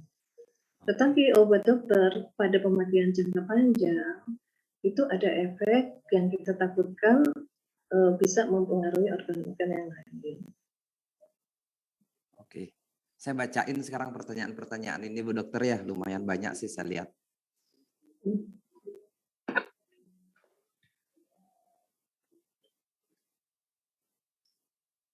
Saya bisa baca Bu Dokter? Ya, silakan. Apakah asam lambung bisa menyebabkan penyakit jantung? Oh, pertama, ini kan organnya berbeda. Jadi organ lambung dengan organ jantung itu adalah dua organ yang berbeda. Kan? Tetapi ini dipersarafi oleh saraf yang sama, yaitu saraf nervus 10 atau nervus vagus kalau bahasa medisnya. Karena dipersarafi oleh satu saraf yang sama pada dua organ ini, gejalanya itu mirip. Jadi sering tumpang tindih, tetapi tidak bisa jantung menyebabkan lambung atau lambung menyebabkan penyakit jantung. Berarti gejalanya mirip tapi tidak berhubungan. Ya, walaupun berarti tidak menutup kemungkinan bahwa satu orang bisa menderita dua penyakit yang sama. Itu bisa juga terjadi seperti kasus itu. Gini Bu Dokter, orang sakit mah dikira sakit jantung, ada juga. Oh, banyak sekali. Nah, itu sering kekeliruan terjadi salah diagnosa. Kalau untuk membedakan, kalau saya yang paling muda, karena gejalanya mirip, diberi obat mah terlebih dahulu. Jika berkurang, gejalanya membaik, berarti kemungkinan itu adalah sakit lambung. Tetapi kalau dengan obat mah dan sudah memperbaiki gaya hidup, tetap nyeri, keluhannya seperti gejala jantung, kita lanjutkan dengan pemeriksaan jantung yang lebih ekspan. Contohnya dengan memeriksa dengan EEG atau pemeriksaan jantung yang lain, dengan pemeriksaan laboratorium juga, maka akan ditemukan jika ada kelainan jantung, pasti akan terdeteksi di situ. Dok, kalau saya jalan belum setengah jalan, kok setengah jalan sih? Sudah ngos-ngosan. Kenapa ya dok ya? Ngos-ngosannya gimana nih Pak? Nggak ngerti lah, Bu. Dokter aja sudah terbukti bisa sampai di puncak. Mana Bu? Waktu di NTT, mana namanya? Sampai di Kelimutu Pak ya? Kelimutu, oh iya Kelimutu. Sama Pulau Pagar. Ya. Kalau ngos-ngosan itu artinya apa? Suplai oksigen ataupun makanan ke sel tubuh kita itu kurang. Jadi kita harus cari penyebabnya apa? Apa karena gula darah yang kurang, atau ada penyumbatan dari pembuluh darah. Nah, kita harus mencari, atau karena mungkin kurang olahraga. Kurang olahraga juga kurang bisa, kan, dokter. Intinya kan ada kurang dilatih mungkin karena tadi suplai Ya, oksigen terutama intinya kan. ya, Kalau orang cepat nafasnya itu kan dia seperti butuh ya. oksigen banyak kan. Orang lagi stres pun itu Ngos-ngosan. bisa ngos-ngosan. Iya loh, Orang lagi lagi marah itu marah, coba marah. pasti nafasnya cepat. Itu karena hormon stresnya keluar, denyut jantung Iya, lebih betul besar. juga ya. Ya, Dan jadi kita nggak kita harus cari ngapa-ngapain lagi marah, penyebabnya. jantung langsung berdebar loh dokter. Iya, pasti itu. Langsung gitu, langsung kesel sama orang, langsung merah Ya. muka kita itu. Nah, makanya kenapa tadi salah satu dari pencegahan penyakit jantung koroner adalah memperbaiki pola pikir. Pola pikir kita, kemudian emosi kita juga diperbaiki, karena itu sangat erat sekali hubungannya dengan kerja jantung. Yep. Saya baca lagi ya. Ini pertanyaannya banyak ya. Banyak Bu. Makanan tinggi serat bagus nggak buat jantung? Ya, hubungannya secara tidak langsung, karena seperti yang kita ketahui tadi, salah satu penyebab penyakit jantung koroner adalah tingginya kadar lemak di dalam tubuh kita. Dengan kita makan serat, maka itu akan mengurangi penyerapan lemak di dalam usus, dan penyerapan lemak di dalam usus berkurang, otomatis yang masuk ke tubuh kita juga akan berkurang. Ya, contoh-contohnya Jadi, lemak itu kan sayur-sayuran kan gitu Bu ya. Ya, contohnya adalah sayur-sayuran, kemudian Tapi saya baca buah-buahan. buku itu kalau dia di jus seratnya hilang Bu. Dia harus dalam keadaan ini tidak di jus. Bener nggak? Ya, untuk yang di jus ataupun yang tidak di jus tentu yang lebih baik yang tidak di jus. Kenapa? Karena seratnya lebih utuh. Yang kedua, dengan kita mengunyah itu akan ada terjadi reaksi dengan enzim di mulut kita, enzim amilase, sehingga proses penyerapan di usus kita juga akan lebih baik daripada yang dengan di jus. Bu dokter, penyakit jantung itu ada berapa jenis? Ini pertanyaan yang serem. Terus tindakan apa yang dilakukan jika tiba-tiba seorang jantungnya berdebar kuat, sesak napas sebelum dia ke rumah sakit? Keadaan darurat, emergensi ini pertanyaannya. Emergensi ya. Pertanyaannya sangat bagus. Nah, kalau saya jawab, ada berapa jenis penyakit jantung? Itu banyak sekali. Ada penyakit jantung karena infeksi, penyakit jantung karena autoimun, terus penyakit jantung karena penyumbatan, dan berbagai penyakit jantung yang lain. Rasanya nggak mungkin saya jelaskan satu persatu di sini, karena saya juga membutuhkan waktu 7 tahun untuk bisa mengerti penyakit jantung ini. Tidak mungkin saya jelaskan dalam beberapa menit. Tetapi secara garis besar, banyak sekali jenis penyakit jantung, dan salah satunya adalah penyakit jantung koroner. Dan yang paling umum adalah penyakit jantung koroner. Karena berhubungan dengan gaya hidup. Ya. Tindakan apa yang dilakukan ketika orang jantungnya berdebar dalam keadaan sesak nafas sebelum dibawa rumah sakit? Tindakan sederhana bagi kita yang awam apa yang dilakukan? Tindakan sederhana yang pertama istirahat berbaring, kemudian tinggikan kaki. Kaki lebih tinggi daripada? Kaki boleh ditinggikan lebih tinggi daripada posisi kepala. Tujuannya adalah supaya aliran darah itu kembali ke jantung.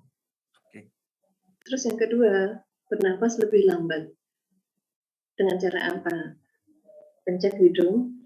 Ini saya dapatkan dari ilmu Buteyko ya. Pencet hidung supaya kita bernapas lebih lambat. Dengan kita bernapas lebih lambat, maka denyut jantung itu juga akan perlahan-lahan akan menurun. Jika tetap tidak teratasi, kalau kita punya obat, misalnya kita sebelumnya sudah menderita penyakit jantung, dan ada obat untuk menurunkan tekanan denyut jantung, itu bisa diletakkan di bawah lidah. Tetapi ini hanya jika mendapat obat dari dokter ya, jangan mengobati sendiri, karena ini reaksinya lebih cepat. Dan jika tetap seperti ini, Anda bisa berobat ke dokter dekat atau ke UGD, ke rumah sakit terdekat. Ya. Saya jantung, Saya jantung makan apa saja asal jangan berlebihan.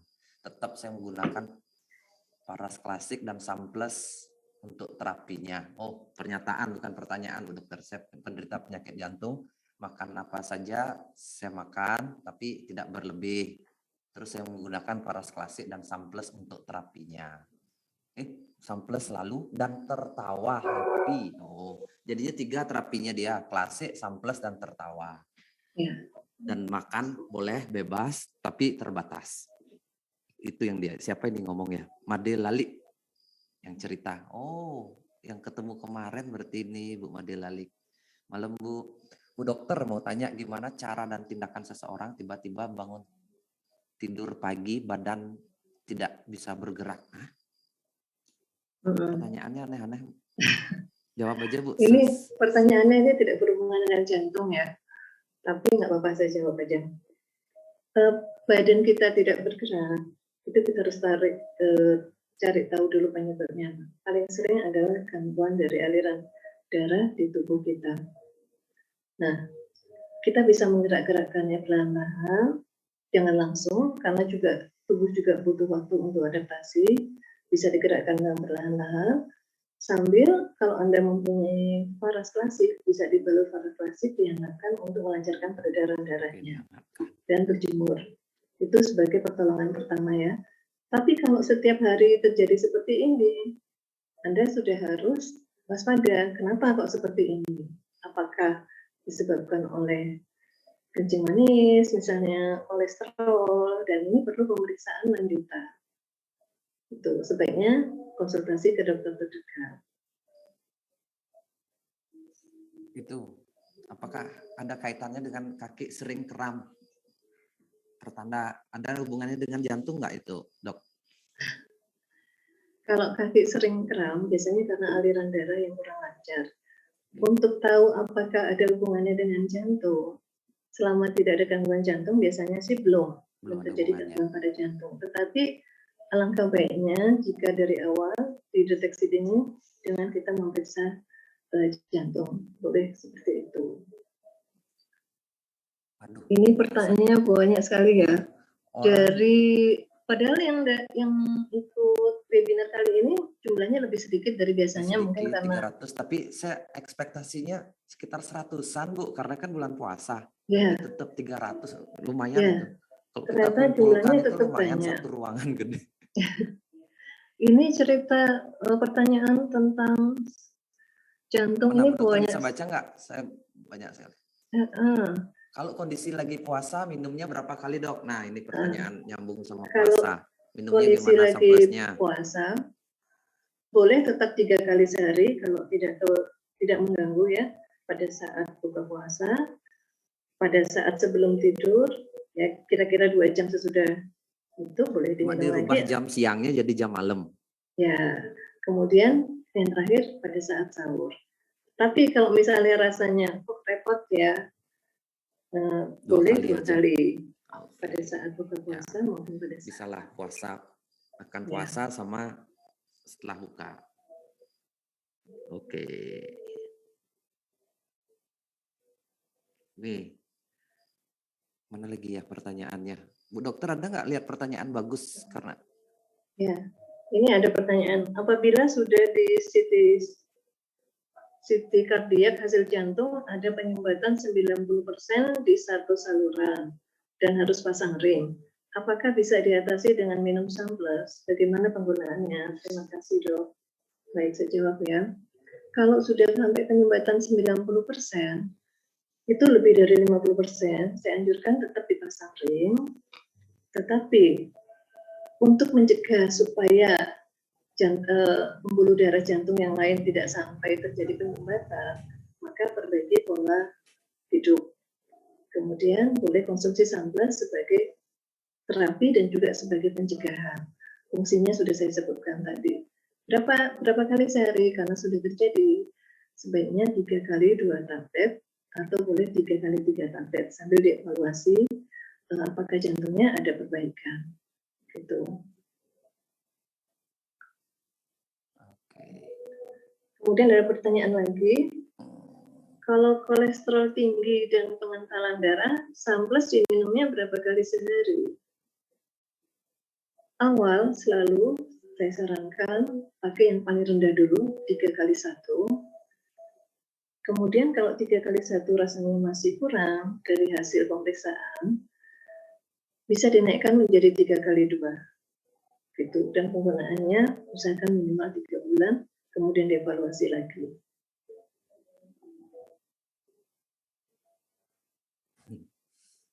Yang disebut 10.000 langkah itu apakah sambil yang berjalan kakinya sebanyak 10.000 langkah kok? Nah, ini dia apakah ada gerakan olahraga tertentu? Nggak ada. Yang penting berjalan kan, Bu Dokter? ya, Hitung totalnya jumlahnya 10.000 langkah sehari. totalnya 10.000 langkah, baik dengan kita berolahraga ataupun dengan berjalan sehari-hari di rumah ataupun di tempat kerja. Pokoknya totalnya 10.000 langkah. Boleh lebih. Ini banyak sekali ya pertanyaannya. Rasanya lebih dari 100 pertanyaan. Ini malam Bu Dokter, saya mau tanya, ada customer saya seorang kakek-kakek kira-kira sudah berumur 60 tahun yang sering beli obat bapil. Apa obat bapil itu? Batuk pilek. Oh, obat pilek. Tuku saya sepertinya sudah ketergantungan. Beliau cerita baru jatuh dan terasa sakit di bagian dada sebelah kiri. Saya anjurkan dan beri tester Samples yang 6 butir. Dan saya anjurkan minumnya setelah makan 3x1. Jadinya karena dia cerita jatuh, dia kasih Samples yang sampel dikonsumsi 3x1. Baru minum 2 kapsul pagi dan siang, beliau merasakan jantungnya. Baru minum 2 kapsul pagi dan siang, beliau merasakan jantungnya berdebar, tenggorokannya sakit, kering selama 2 hari, tidak bisa BAB. Hari ketiga belum bisa BAB dan rasanya langsung plong. Kenapa seperti itu ya, Dok? Ini pertanyaannya panjang sekali ya. Jadi jadi sepertinya sampel itu 2 hari pertama malah nggak bisa BAB, terus kemudian hari ketiga baru plong semuanya rasanya gitu. Kenapa itu dia bilang? Ya. Ada nggak kemungkinan sulit BAB atau memang dia memang seperti itu, gimana kira-kira Bu Dokter? Atau ada penyebab lain? Ini saya juga kurang jelas ya, karena dia konsumsi makanan apa selama 3 hari ini. Ya, karena itu pihak ketiga ya. Oke, karena ini kan kita nggak jelasin makannya seperti apa selama 3 hari, apa kurang serat, apa juga kurang minum, itu pasti kan berpengaruh. Kemudian kenapa bisa hari ketiga? Bisa saja reaksinya itu baru timbul pada hari ketiga. Kita juga kurang jelas ini. Harus ditanyakan langsung pada yang bersangkutan. Bu Dokter, ibu saya usia 85 tahun, kakinya sering bengkak. Apa ada hubungannya dengan sakit jantung? Karena kalau tidur kakinya selalu ditekuk, jarang mau diluruskan. Terima kasih, Bu Dokter. Ya, bisa jadi kakinya bengkak itu karena aliran darah yang kurang lancar, sehingga aliran darah itu tertahan di situ. Apalagi karena posisinya sering tekuk. Saya anjurkan untuk posisinya diluruskan. Memang ada salah satu gejala dari penyakit jantung adalah kaki yang sering bengkak. Tetapi ini juga tidak menutup kemungkinan gangguan ginjal pun juga sama gejalanya seperti ini. Ada kaki bengkak juga. Tetapi untuk memastikan itu kita perlu pemeriksaan lebih lanjut. Perkiraan saya ini bengkak pada kaki ibu itu adalah karena kaki yang tertekuk. Coba nanti pola tidurnya dirubah, kakinya diluruskan dengan posisi kaki lebih tinggi, mungkin bisa diganjel bantal gitu ya, atau dikasih penyangga. Harapannya aliran darahnya akan menjadi lebih lancar.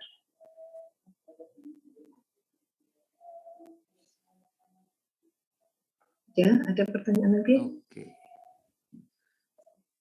Banyak, tapi saya cari yang berkualitas saja ya. Dok, saya sering terkejut dan detak jantung meningkat. Apakah itu penyakit jantung?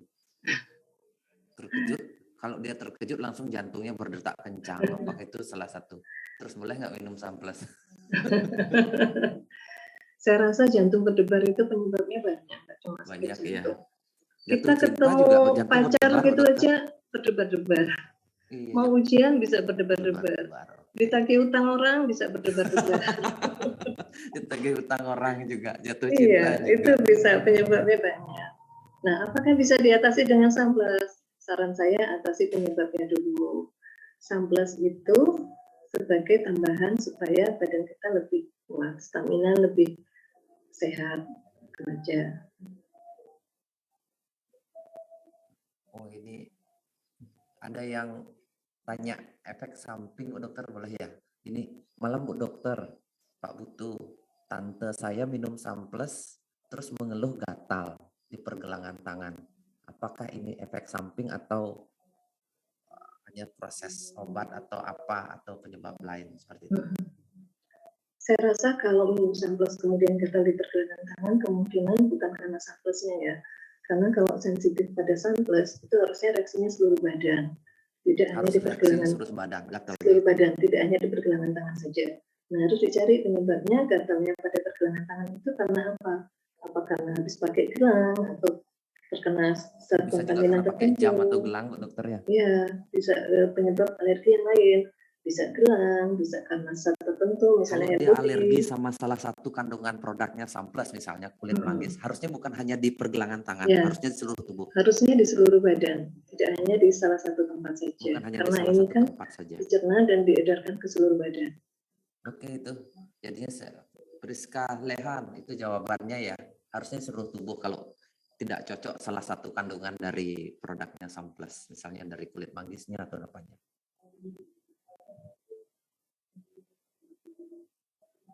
Bu dokter, customer saya kalau minum Samples atau Amla BAB-nya jadi keras. Malah harusnya kembali lancar dia. Kenapa ya dok ya?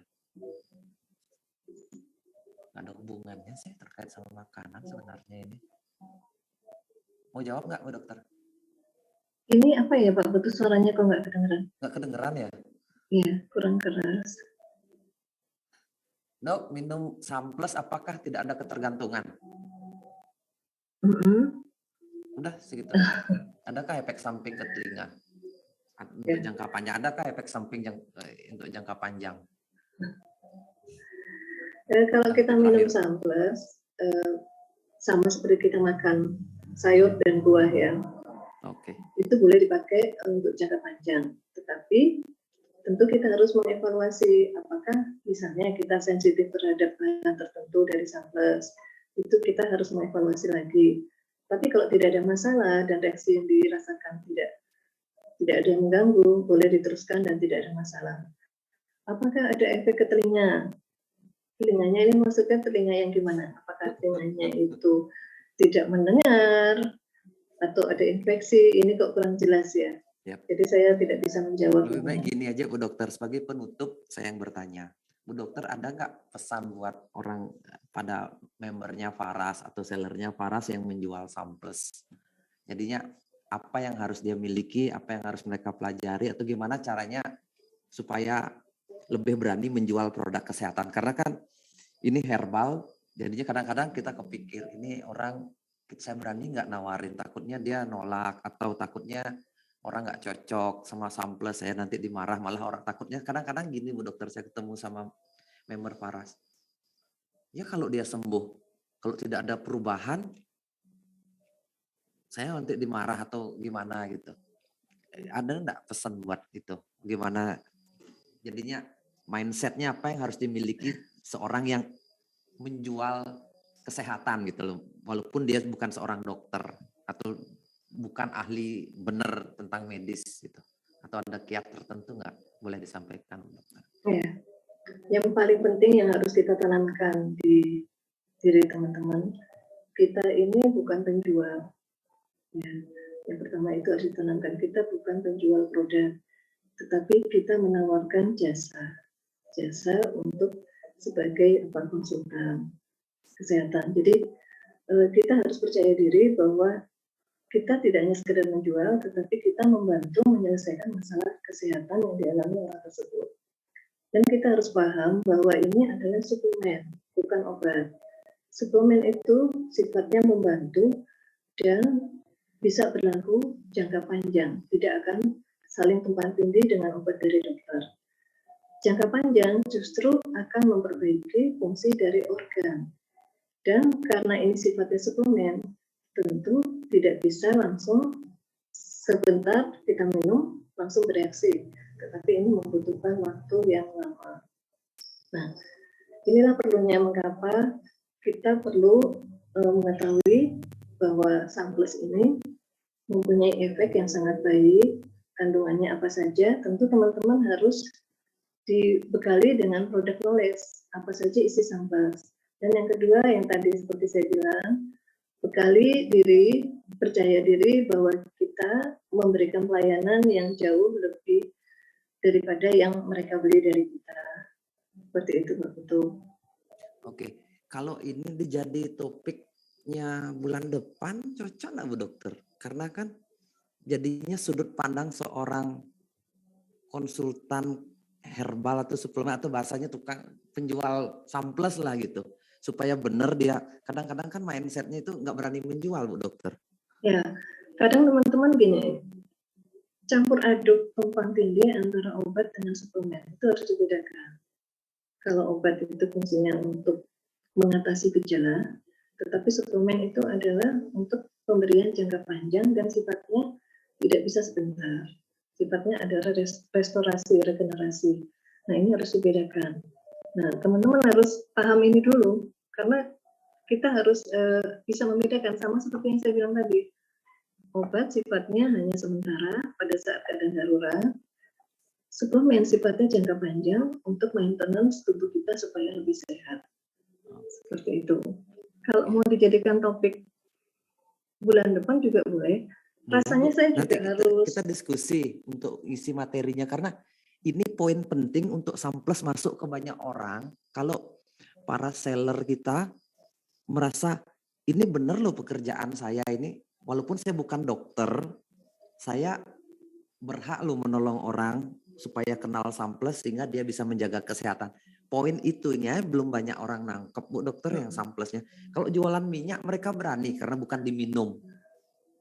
Kan diminum ini samples, saya ngelihat dari beberapa sih, dari obrolan, mereka pakai sendiri, cerita sama orang-orang dekat, tapi ketika ketemu orang atau memang orang yang malah butuh, nggak berani keluar. Karena dia bukan, kasarnya gini, saya bukan dokter yang memberi obat itu. Sudut pandang itu yang harus kita benerin Bu Dokter. Ya, ini memang memperbaiki sudut pandang ini memang sangat perlu Pak Putu. Karena teman-teman juga harus mencoba ya, karena kalau kita tidak mencoba, kita tidak akan bisa bercerita dengan alami. Kita tidak bisa menceritakan manfaat dari apa yang kita jual. Nah, dari yang teman-teman rasakan di tubuh teman-teman, kemudian juga dengan memberikan kepada orang-orang terdekat dulu, itu akan meningkatkan kepercayaan diri. Nah, ini memang kita butuh apa ya? Butuh sering sharing, sering pertemuan seperti ini supaya teman-teman lebih percaya diri lagi. Gitu Pak Putu. Betul. Nah, jadinya kalau bisa kan bulan depan yang penjualnya saja, bukan hanya kalau yang pengen ikut jualan mereka sharing.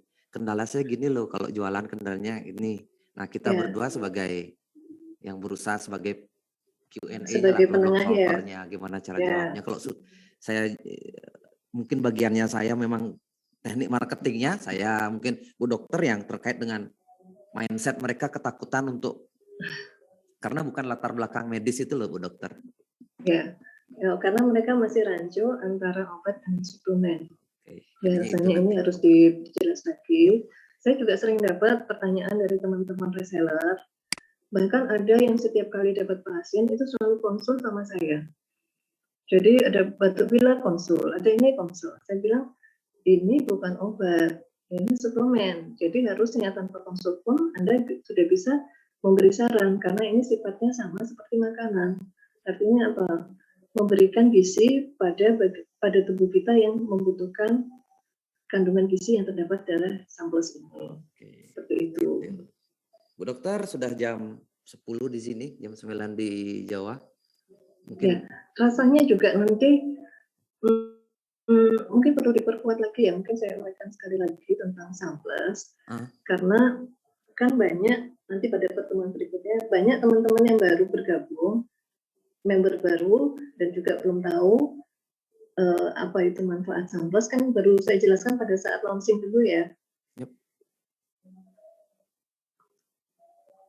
Betul, jadi dokter, itu butuh dijelaskan ulang, terus bagaimana kaitannya kita menjadi penjualnya dengan produk samples ini, dengan kandungan-kandungannya, dengan apa itu kulit manggisnya, apa itu amlanya, terus sebagai penjualnya harus berpikirnya seperti apa, bagaimana menjual ke orang, itu kan perlu supaya kita menjadi penjual profesional. Ada juga yang orang menjual penyakit apa aja, pokoknya samples, beres, minum 2 kali 3. Ada juga ada yang berlebihan seperti itu, jadinya yang baik itu menjaga customer itu seperti apa gitu. Sepertinya perlu itu Bu Dokter, sehingga samples di mata orang jadinya lebih dipercaya. Dari penjualnya juga dipercaya, samplesnya dipercaya.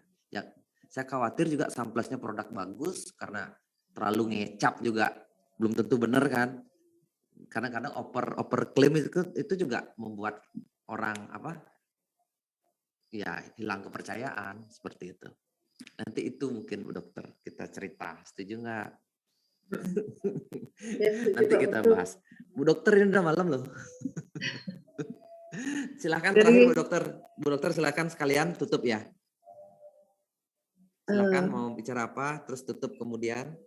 Ya, untuk teman-teman terima kasih sudah bergabung di acara webinar kita malam ini. Mudah-mudahan bermanfaat. Tetap semangat untuk memberikan pelayanan kepada orang-orang yang membutuhkan. Tetap semangat untuk menebar kebaikan. Seperti moto Faras dari cinta untuk melayani. Oke, Dokter selalu ingat. Terima kasih Ini banyak. ada yang usul bagus ini Pak Putu. Apa? Banyak yang membutuhkan ada channel khusus untuk menjawab pertanyaan. Oke. Ya, itu nanti mungkin dipertimbangkan ya untuk kedepannya. Saya setuju. Ya, kita kan baru beberapa kali webinar, tentu dengan semakin sering kita akan membahas tidak hanya penyakit, tetapi mungkin juga kesulitan di lapangan. Ini akan menambah pengetahuan dan juga menambah percaya diri dari teman-teman semua. Oke. Terima kasih. Saya juga Putu Eka Suryawan mengucapkan terima kasih sekali lagi. Selamat bulan puasa buat teman-teman yang Muslim, dan selamat malam buat teman-teman di seluruh Indonesia. Terima kasih sudah sampai akhir mengikuti acara. Nanti ada door prize dari MC. Saya ucapkan banyak terima kasih. Ini juga sudah malam, maaf ya. Acaranya juga mundur tadi setengah jam, jadinya jam 8 pas 2 jam. Tinggal ini saja sekarang dari MC. Sekian dari saya, terima kasih. Sampai jumpa bulan depan di acara berikutnya. Selamat malam. Malam Pak Putu, malam Bu Dokter. Wah, terima kasih banyak Bu Dokter, pemaparan materinya sangat luar biasa malam ini. Tentunya sangat membuka wawasan kita bersama ya, Bapak Ibu, mengenai kolesterol tinggi dan penyakit jantung koroner tentunya. Nah, bagi Bapak Ibu yang masih standby di Zoom, jangan dulu log out ya, karena kita akan ada pengundian door prize. Kita masih punya door prize nih, yaitu 6 botol Samplus. 7 lebih tepatnya, 7, karena tadi testimoni sudah 3.